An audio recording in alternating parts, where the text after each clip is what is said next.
In tonight's main event, a fatal four-way to determine the next challenger for the Lucha Underground title, plus 4 tag teams will fight in another four-way to earn a shot at the tag team titles. El Grande Americano and Dr. Wagner compete one-on-one again. And do we see Dario Cueto and his monsters enact the third step in gathering supplies for the revival of Katrina? If so, it would mean capturing someone's final breath inside the temple. This is episode 24 of the revival of Lucha Underground, The Fate of the Eight.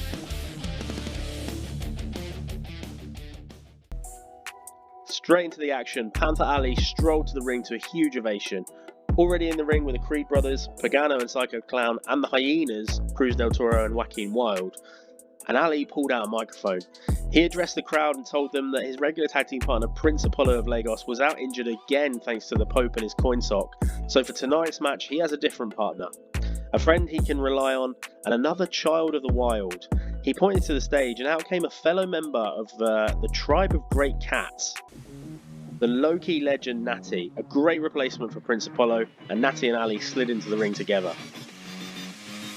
This was a wild match with all 4 teams just throwing caution to the wind and not caring about their bodies being broken. Almost every competitor hit some kind of screw it button multiple times and flew over the top rope or into the crowd or to the outside. The crucial moment came when the Hyena pairing of Cruz del Toro and Joaquin Wilde, with their brand new masks, attempted to take advantage of Panther Ali and Natty's work by taking down Pagano. Natty began to step to them, but Ali put his hand across her, telling her to wait. Del Toro pulled Pagano to the opposite corner of the ring, and Wilde hit a stomp from the top rope. As Del Toro hooked a leg to make the pin, Ali again told Natty to wait, and the Hyenas were victorious. Natty couldn't believe it, but a smile crept across Ali's face.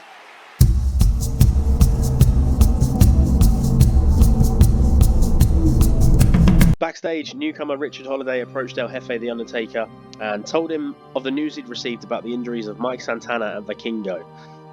Under concussion protocols, they are not cleared to compete tonight. Undertaker said that he guessed something like this would happen and said he's sure Holliday wants to replace one of them in the Fatal 4-Way, but Holliday said that was far from his plan.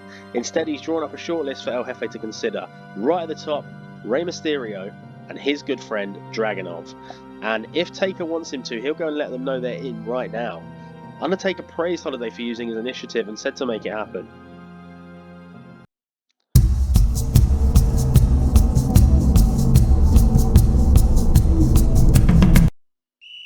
In the back, El Grande Americano was trying everything he could to convince Bravo and Ryo that he was not being controlled by Dr. Wagner, and went as far as saying that he will meet Wagner in the ring tonight to prove it. This was an impressive performance from La Parka here, but he couldn't match Chad Gable's intensity and overall wrestling ability in the end. The former Olympian has been on fire lately, and he continued his great run of form with a dominant performance over the fan favourite, eventually making him tap out to an ankle lock. This was Chad Gable's second win in as many weeks, and he knows that next week in episode 25 he will face the winner of tonight's main event with his Lucha Underground title on the line.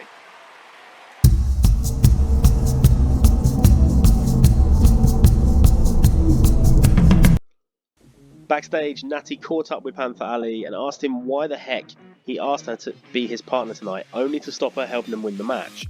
Ali calmly explained that seeing Prince Apollo of Lagos down last week, and after being attacked and taken out by OTM a few weeks before, he realised that there is strength in numbers inside the temple. The Jaguar tribe, which he proudly belongs to, needs support, and if Natty wants to truly be a part of the Pride, she needs to understand that Wilde and Del Toro are going to be a big help to them. So that's why he gave them the kill. And now the opportunity is theirs. Natty shook her head as Ali walked away.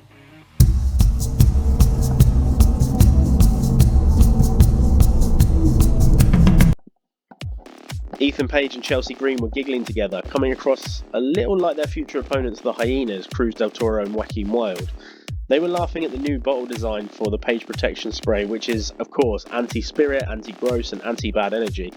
And Chelsea said they could for sure use this on Del Toro and Wilde's bad energy next week.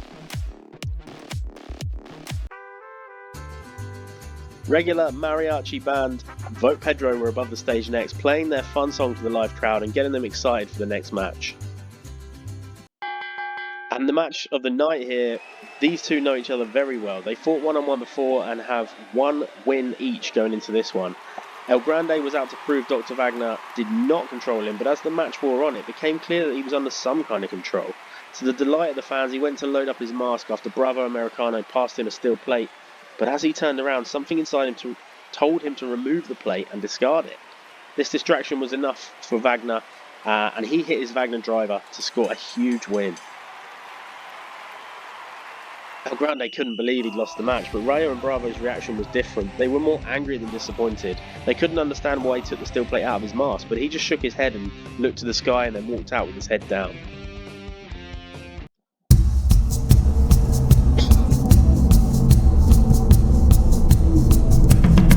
The cartel was sat in another very nice bar. The trio's champions were sipping drinks and talking strategy. Santos Escobar explained to Tony D'Angelo and Angel Garza that their plan was beginning to take shape, and all of the pieces were in the correct positions. He then joked that he's glad they got the match teaming with Chad Gable out of the way. Angel asked what about Katrina, and Santos paused but simply said that if he knows Dario like he thinks he does, he will not be reviving Katrina, but he has a different plan. We got another solid outing for all four competitors here. All four are fan favourites and the crowd were really into it, cheering everything they did. Mike Santana and Vikingo were due to be in this match instead of Dragunov and Rey Mysterio, but they both picked up concussions, and the two masked fighters both had chances to win the match late on, but it was Lola Vice who came closest. She hit spinning back fists on both Dragunov and Rey before attempting one on Dom.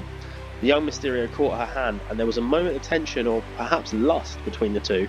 Dom's magnetism is hard to explain and hard to resist, but as the two separated and moved to opposite sides of the rings, Dragunov flew in out of nowhere and knocked Dom out with a discus forearm before catching Lola in position for an overhead belly-to-belly suplex.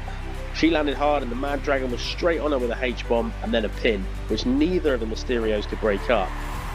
It's going to be Dragunov versus Chad Gable for the Lucha Underground title next week.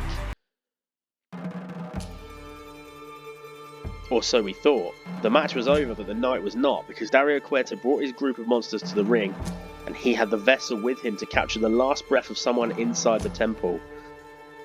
After the three masked monsters brawled with the competitors of the previous match, and the announce team asked who would be their target, and things broke down, Lola Vice found herself alone in the ring as Mil Muertes and Matanza circled. She got ready to fight, but she was saved by the arrival of Elio Lafleur and the returning Aerostar. The high-flying fan favourites ran off Dario's group and helped Lola Vice and Co to their feet, as the group of 6 fan favourites stood strong and held the higher ground in the ring.